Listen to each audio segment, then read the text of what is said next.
አሻም የሞዳችሁ የምትወዱኝ አሻም ቤተሰቦች እንዴት ናችሁ? ሰላም ናችሁ? ሰላማችሁን ያብዛላችሁ። ያው ዛሬ እዚህ ተገኝቻለሁ ማለት ነው። ስለምን እንደማወራ ይገባችሁ ይመስለኛል። ስለ ኮሪያ ዘመቻ ነው። ኢትዮጵያ በታሪኳ ለመጀመሪያ ጊዜ ሰላም ለማስከበር ወደ ኮሪያ ዘምታለች በ1943 ዓ.ም።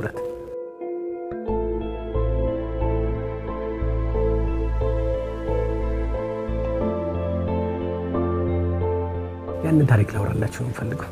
አንድ ጥያቄ ጠይቃችኋለሁ። ሽልማት ያለው ጥያቄ ነው። በረጅም ርቀት ውጫ ለመጀመሪያ ጊዜ በባዶ እግሩ የሮጠ ማን ነው? አበበ ቢቂላ ነው? ማን ቦልዴ? ማን እንደምትሉ ያለው እንግዲህ ሽልማት ሰጣለሁ ማለት ነው። ትልቅ ሽልማት ነው የምሰጠው።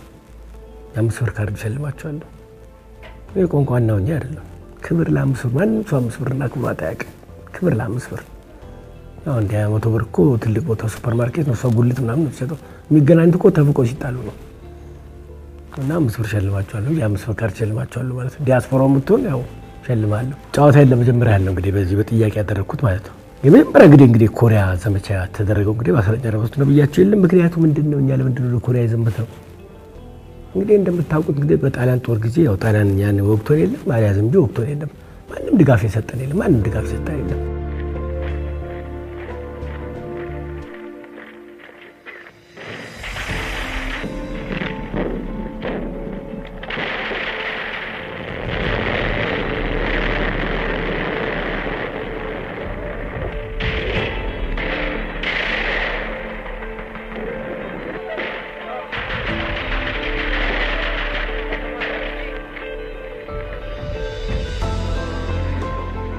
ደቡብ ኮሪያ በተወረረ ጊዜ ልክ እኛ እንደደረሰው ነገር ነው እንግዲህ ቀዳማዊ ኃይለ ሥላሴም እኛም ማገዛል ለተወረሩት ለወራሪ አይደለም ለተወረሩት እኛም ተወረራን በጣሊያን። ስለዚህ ወራሪውን ለመዋጋት ያው ኮሪያ ዘመቻ ውስጥ ተሳተፉ ማለት ነው።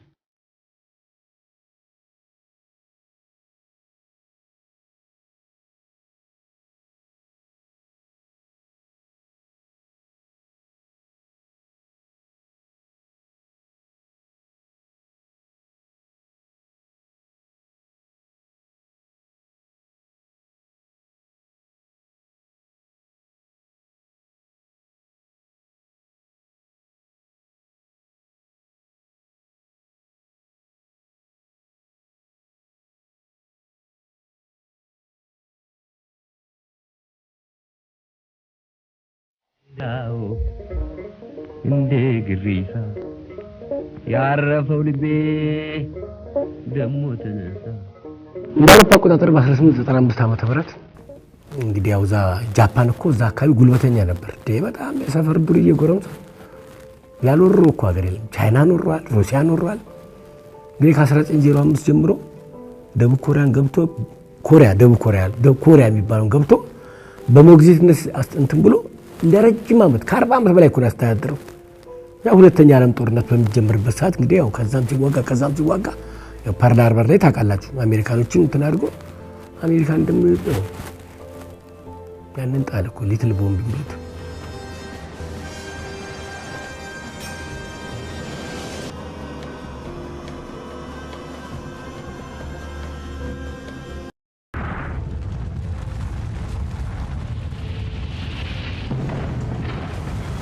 ዛካ ቦምብ ሲጣል እኮ የሰው እጅ የተቆረጠች ሹፌሩ ጋር ሊመጣ ነው። ሹፌር ነው ፓይለቱ ጋር በቃ እጅ ምናምን ነገር ወደ እስካሁን ድረስ እኮ ስቃይ ላይ ያሉት ጃፓን። ያኔ በቃ በረደላስ የሚባለው ነገር እንግዲህ ሁለተኛ ዓለም ጦርነት አለቀና አሜሪካም እና ሩሲያ አይደለም እንግዲህ ሩሲያና አሜሪካ አይደለም ጦርነቱን አሸነፉ የሚባሉ በዚህ በኩል እንግሊዝ ምናምን አሉ፣ በዛ በኩል ሩሲያ አሉ። ጦርነቱን አሸነፉና በቃ ተካፈሉት ኮሪያን። ለሁለት ተካፈሉት ኮሪያን። ያው መካፈል ልማድ ነው። አሜሪካና ሞስኮ ተካፈሉት። ሰሜኑን ሩሲያ ወሰደ፣ ደቡቡን ደግሞ አሜሪካ ወሰደ ማለት ነው። እንደዚህ እኮ ነው ያን የሚደረገው ማለት ነው። ጀርመንም እንዲህ አይደለ ጦርነቱ ካለቋል ጀርመን ለሁለት ከፍሉና ምስራቅና ምዕራብ ምስራቁን ሞስኮ ወሰደ፣ ምዕራቡን ደግሞ አሜሪካ ወሰደ። የካፒታሊስት የሶሻሊስት ሆነ ማለት ነው።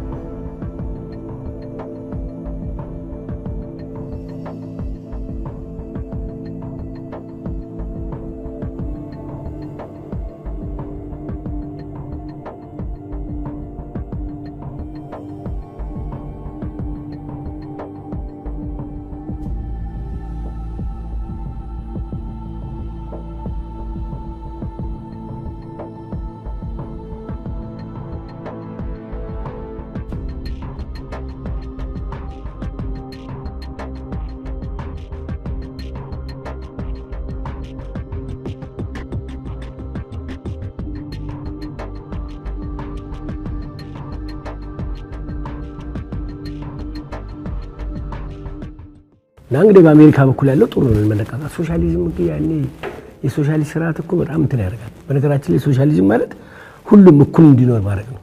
እኛም ሀገር አይተነዋል አይደል? ሁሉም ዳውን ያው በሶሻሊስት ሀገር ብትሄዱ እንደዚህ አይነት ነገር አለ ማለት ነው።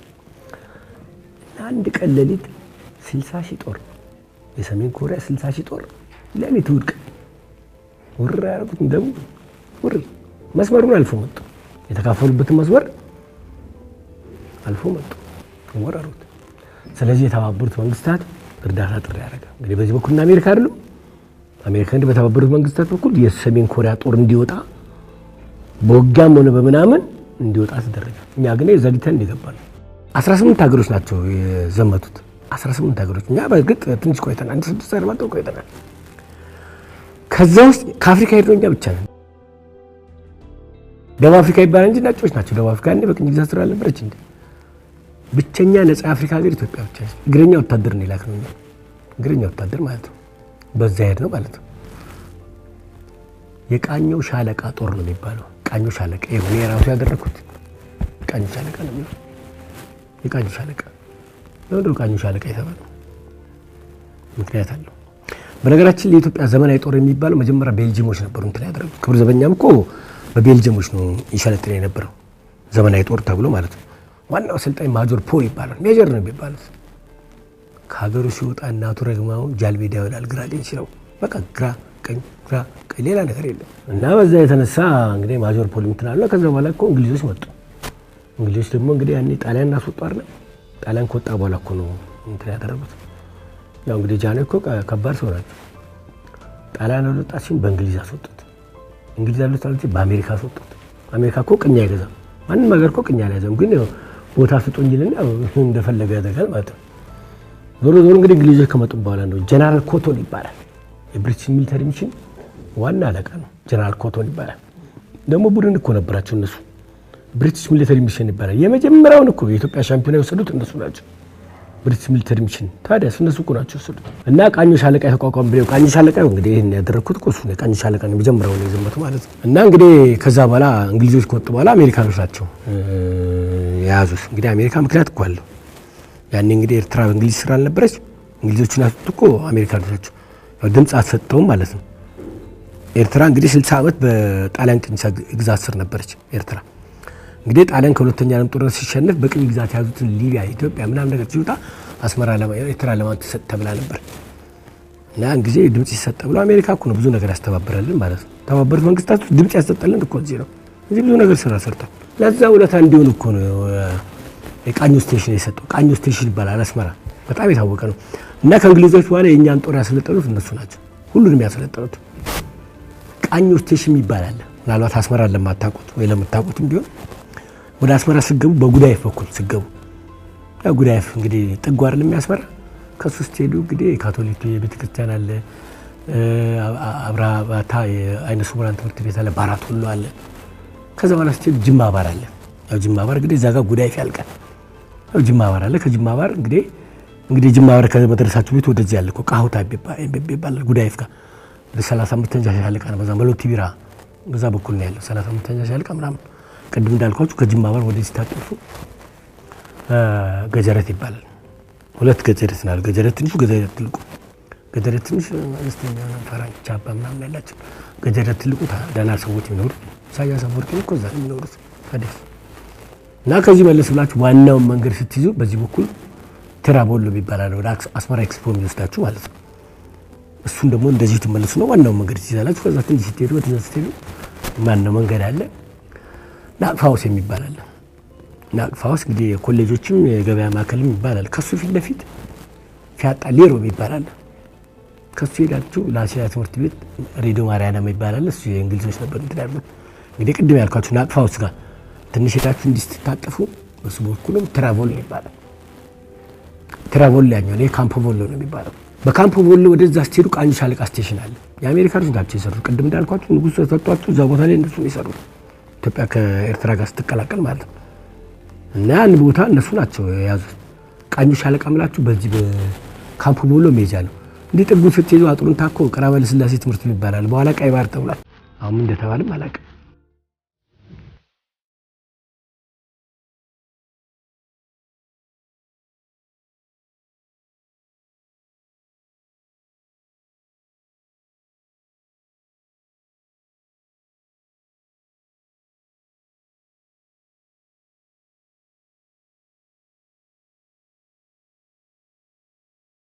ቃኞ ስቴሽን የሚባለው ትልቁ ስቴሽን የአሜሪካኖች ዋና ቤዝ እዛ ነበር።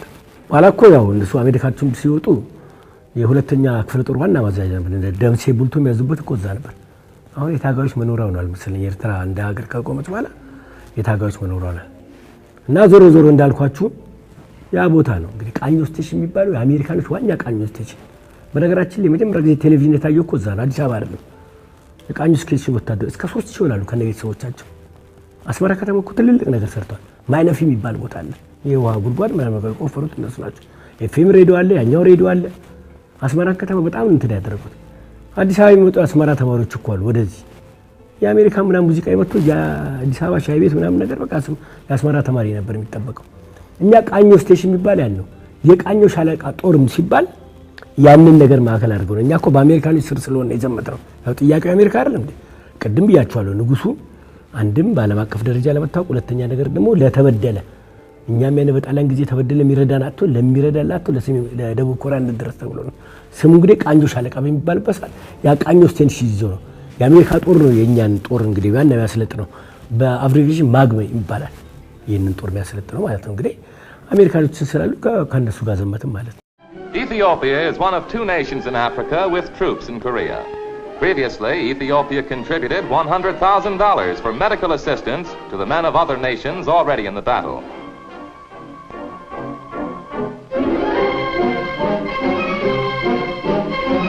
One chap brought his instrument all the way from home. Ethiopian troops made a smart first impression in Korea. An Ethiopian officer reported the morale of his men was very high and that they were anxious to participate in this operation. እሺ ማን ይዝመት ጦር ሰራዊት አለ፣ ክብር ዘበኛ አለ። እነሱ ደግሞ እንዲህ ተናንቀው ነው ያሉት። የላይ ቤት የታች ቤት እየተባባሉ ሁለቱ ጋር ኃይለኛ ነው እኮ ታዲያስ መፈንቅለ መንግስት ራሱ 53 ሲካሄድ ሁለቱ ነው በቃ እንትን ያሉት። ጦር ሰራዊት ለማክሸፍ ክብር ዘበኛ ደግሞ ለመፈንቅል ማለት ነው። እና እንግዲህ ያው ሲባል ማን ይዝመት ሲባል ያው ንጉሱ እንግዲህ ለክብር ዘበኛ ትንሽም ሳይሆን ያደላሉ። ክብር ዘበኛ እንግዲህ ዘውድ ጠባቂ ነው የሚባለው። ጦር ሰራዊት እንግዲህ ሀገር ጠባቂ ነው፣ እኚህ ደግሞ ዘውድ ጠባቂ ነው። ያው በማንኛውም በኩል ይዋጋሉ። ክብር ዘበኛ ካልዘመተ ደግሞ ሊያኮርፍ ነው። የላይ ቤት የታች ይባላሉ። የላይ ቤት ማለት የንጉስ ቤት በቃ የላይ ቤት፣ እነኚህ የታች ቤት የሚባሉ ጦር ሰራዊት ማለት ነው። ሲቀጠር ራሱ ክብር ዘበኛ ቀጠሩ እንደ ሌላ ወታደር መስላችሁ እንዴ? ቀጥ ያለ አፍንጫው ሰልከክ ያለ ረዘም ያለ መልካም በፓንት ነው በውስጥ ሱሪ ቆሙ እንትን የሚባለው። በዝም ብሎ ወታደር ተቀጥሮ አይደለም። ጠባሳ ካለ ይወጣል የክብር ዘበኛ ወታደር። እግሩ ቀጥ ያለ ትንሽ ቀጭን ነገር አለች እንደማመሰ ከማመሰ በጣም ብትቀጥል በእግሩ ማለት ያስገባሉ። ከፍተት ካለ ወጥ ክብር ዘበኛ ነው። ከፍተት ቀጥ እግሩ ቀጥ ያለ በእንትን በቀጭን እንጨት ነው የሚያስገቡት። እስቲ ወንድሞቼ እናንተ ሁለታችሁ እዛ ጋር ያላችሁ እስቲ ተለካኩ እግራችሁ። ቀጥ ያለው እግሬ ማን ነው? የማን ያንተ ነው? ያ እርጉዝ የሚያሳልፍ ያንተ ወንስ ቀጥ ማለት ነው። ተለካኩ እስቲ ማመሲያ ከኩሽና አምጡና ቀጠን ያለሽ ነገር እስቲ በደንብ እግሩ ትክክለኛ እግር የሚባለው ያኔ ነው። በቃ ያኔ እሱ እግር ነው ማለት ነው። እና ክብር ዘበኛ ወጂ ነበር እንትን የሚያደርገው እና በቃ ክብር ዘበኛ ይዝመት ተባለ። ያኔ በቃ ጦር ሰራዊት ቢያቆርፉ ክብር ዘበኛ ግን እነሱን ለማካካስ ምን ያደርጉ አዛዦቹ ከጦር ሰራዊት እንዲወጡ ተባለ። ጀነራል አማን እንደምናቸው የመጀመሪያው ዘማቾች ይዘው ሄዱት ማለት ነው። በርግጥ ምክትሎች ምናምን አሉ እንግዲህ እነሱ ነበሩ ይዘዋቸው ሄዱት ማለት ነው። እንግዲህ የመጀመሪያው ጦር በሚዘምትበት ሰዓት ከዚህ ከኮተቤ ወደ ጫካዋል እንትን ማድረጊያ ማለት ነው። ንጉሱ ባሉበት በመነጥቅ ምን እየተመለከቱ ዴትም በቃ የመጀመሪያ ዘማች ነው። ማሳፈር የለበትም ኢትዮጵያ ወታደር ተብሎ በቃ እኛ ባድዋ ትልቅ ስም አለን አለ። ስንት አንቀጥቅጠናል እኮ ከአድዋ በፊትም ስንት አንቀጥቅጠናል። ማን ኢትዮጵያ የሚደፍር ብቁ ሲደርስ ግብዣ ተደረገ። በባቡር ተሸኙ። የአዲስ አበባ ሰው ነቅሎ ነው ይመጣ ኮሪያ ሜድ ዘማች ተብሎ በቃ ልብሳቸው የሆነ እንደለበሱት ነው ለብሰው ሄዱት። በቃ እኔ ታሪክ አውሬ ነኝ ብለብስ እነሱ ለውጊያ ነው ሄዱት የኢትዮጵያ ስም ለማስጠራት። ምክንያቱም ኢትዮጵያ ትልቅ እንትን ያላት እዛው ውጊያ ላይ ነው ማለት ነው። በፈቃደኝነት ሄዱ ናቸው እንግዲህ ኮሪያ ዘመቱ ማለት ነው። ከአፍሪካ ማንንም ሀገር እኮ እንትን አላለም ኢትዮጵያ ቅድም እንዳልኳቸው ማለት ነው። እና በቃ ሰው የተላቀሰ ነው የተሸኘው። ግማሹ አልሄደው እኛ በሚቀጥለው እንሄዳለን እየተባለ የመጀመሪያው ዙር ዘማች ነው። ቅድም እንዳልኳችሁ ጀነራል አማን ነው የሚመሩት ማለት ነው። ያንን ከአዲስ አበባ ሄዱ በቃ እና በቃ ድሬዳዋ 3 ቀን ትልቅ ግብዣ የተደረገው ድሬዳዋ ትልቅ ግብዣ ሉል መኮንን ናቸው እንግዲህ እዛ የሚያስተዳድሩ የነበሩት የቀዳማዊ ኃይለ ሥላሴ ልጅ በጣም የሚወደዱ 1949 ዓመተ ምህረት ነው የሞቱት በመኪና አደጋ። እሳቸው በቃ ትልቅ ግብዣ አድርጉና ከጦሩ ጋር ሜሪ አህመድ ሄዳለች። ክራር እያጫወተች ከጅቡቲ ነው የገባችው። በቃ ጅቡቲም እኮ ሌላ ነገር አድርጋለች። ጫማው ጥልፍልፍ መልዮ ጎዳዳ እያለች በኋላ ግጥሙን ቀየረ ወደ ሌላ ነገር ወሰዱት እንጂ ቆንጆ ግጥም ነበር። በቃ ጦር ሰራዊት ካሳ ተሰማ ደግሞ እልም አለ ባቡሩ እልም አለ ዘፈን ታውቁታላችሁ አይደል? ካሳ ተሰማ እልም አለ ባቡሩ እዛ እየዘፈነ ነው የሄደው። ዘፈኑ የተቀረጸው ግን በኋላ ሲመለሱ እልም አለ ባቡሩ ወጣት ይዞ በሙሉ አለቃሱ ለአገሩ ክብርና ለወገኑ ብሎ እልም አለ ባቡሩ እልም አለ ባቡሩ። በዚህ ጊዜ ይል ጀመር።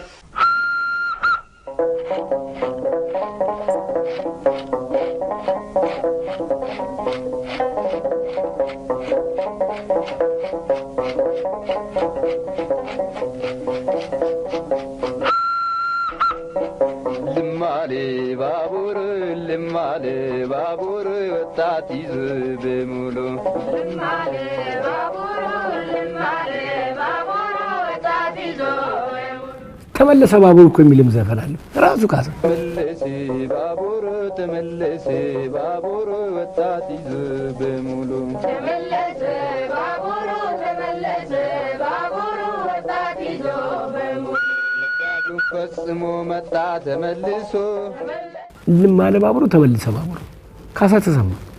ታዲያስ እዛ እኮ አብሮ የነበረ በነገራችን ላይ የመጀመሪያው እኮ ምሩቅ ነው ተግባራል ቧንቧ ሰራተኛ እኮ ነው ካሳ ተሰማ።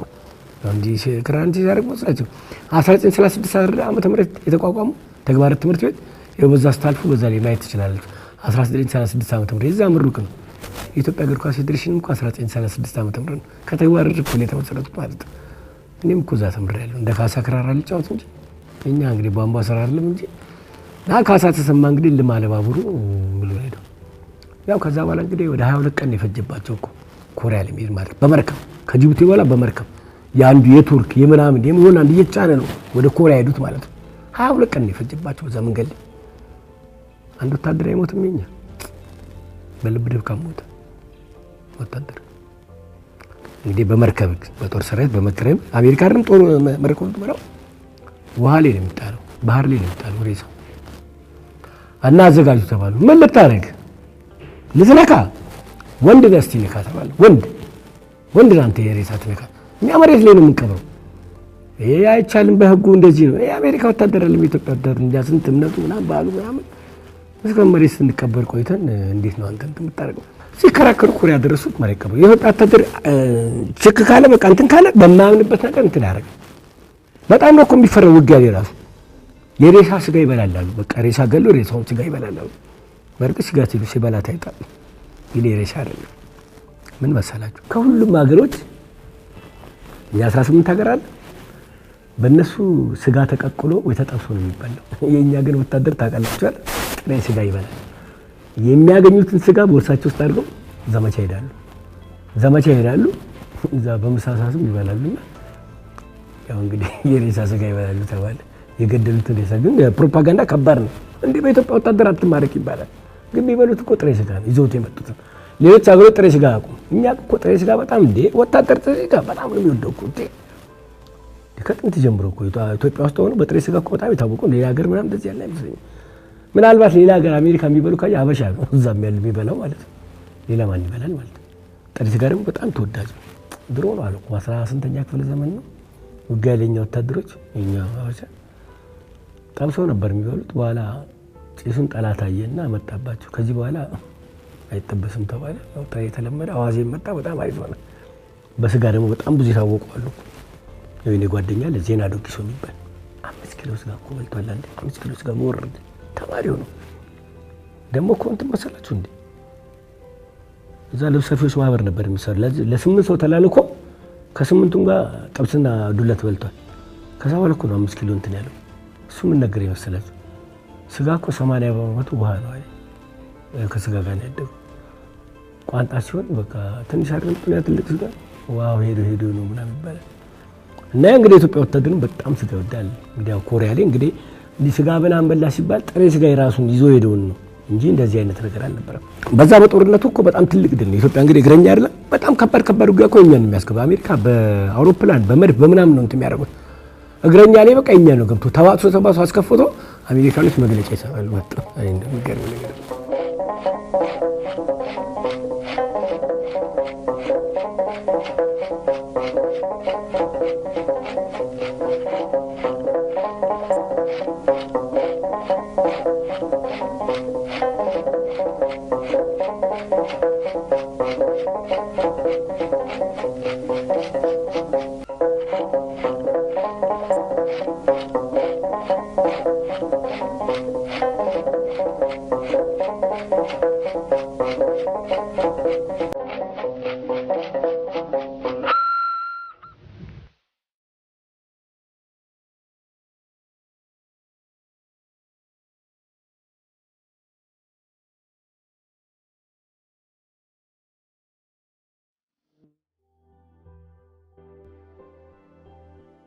ለሰሜን ኮሪያ እንተባበራለን ብለው ተስማሙ። እኛ ሶሻሊስት አይደለም አባታችን ምን አመስኮባረ እንዳገባለን ሳንገባ ቀረ ባላ ሲያወጥ አላዋጣቸውና በሙሉ የሶሻሊስት ሀገሮች ገቡ። ኢትዮጵያ ደግሞ ምንድነው ሩጫ ታውቃላችሁ እንዴ ምናምን አሁን የግሪኩ የእንግሊዝና አሜሪካኖች ያሸንፋሉ ተብሎ ያ ሁሉ ስንትና ስንት ወታደር ይጠብቀው ማሞከቻ አይደለም ከት ያድሉ ብሎ ከኮሪያ የመጡ ሰዎች ናቸው ሰዓት ያደርጉት። ከኮሪያ የመጡ ሰዎች ናቸው ሬዲዮ የመጡ ከኮሪያ የመጡ ዘመዶች ናቸው ለውጥ ያመጡት። ኮሪያ ዘመተው እኮ ነው ማሞ ወልዴ ናቸው ኢትዮጵያን በአትሌቲክስ መንገድ ያሳዩት ማለት ነው። ለማሆኑ ስንታየውን አገኛችሁት እንዴ? ልፍቴ ጋዳይ ፋኑን ደመካኝ እረተው እናንተ ጋር ለመገናኘት ደፋ ቀና ሲሉ የነበሩ ካሜራማኖች ጭብጨባ ላይም ደግሞ ሞቅ ያለ ጭብጨባ መልካም ቀን መልካም ምሽት እንገናኛለን ይላል። ቻው